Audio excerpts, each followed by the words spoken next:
If you would like to leave now, feel welcome to do so, but I'll remember you. Actually, I was asked to do this by my long-term colleague, Irwin Liu, who is the person who developed PZP. So I feel like this is an important thing to do. It won't take very long. For the last 3 years, he and an investigator from Japan have been working on a non-surgical sterilization. And the reason I think this could have an importance is that there are many who object to surgical sterilization in the field as a means for providing sterilization, at least for wild horses.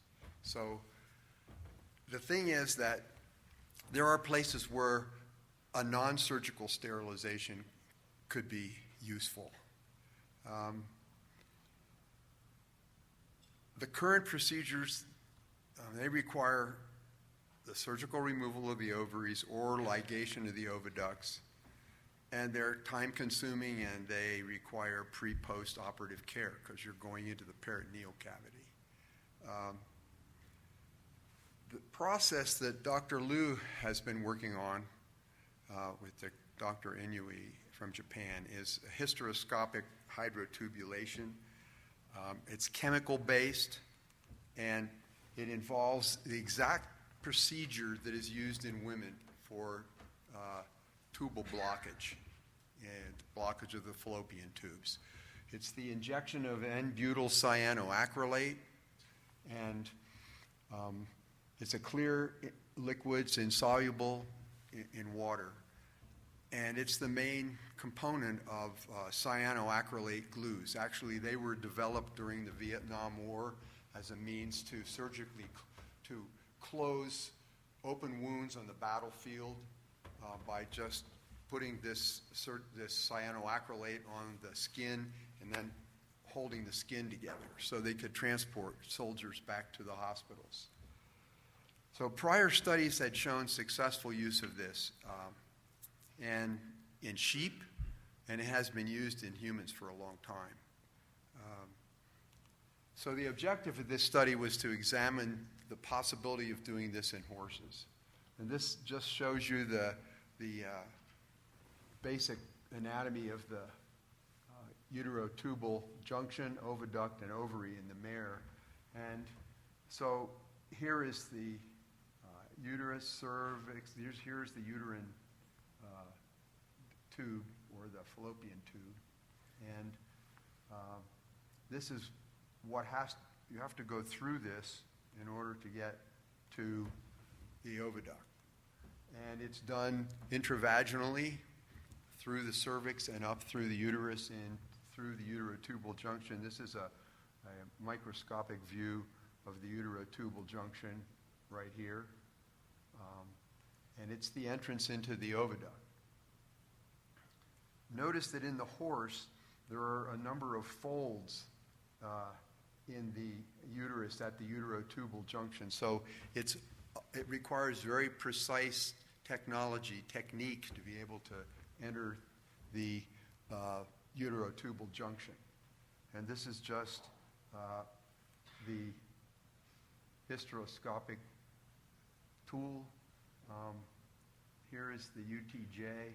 Here is the hysteroscope in the UTJ.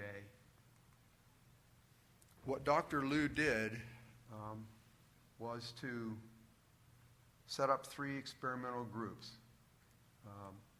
And he had 6 mares in the experimental group and 2 control mares.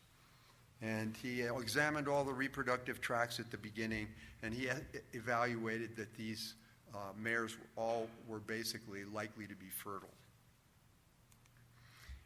This shows you the uterotubal junction with a bunch of equine sperm at the junction.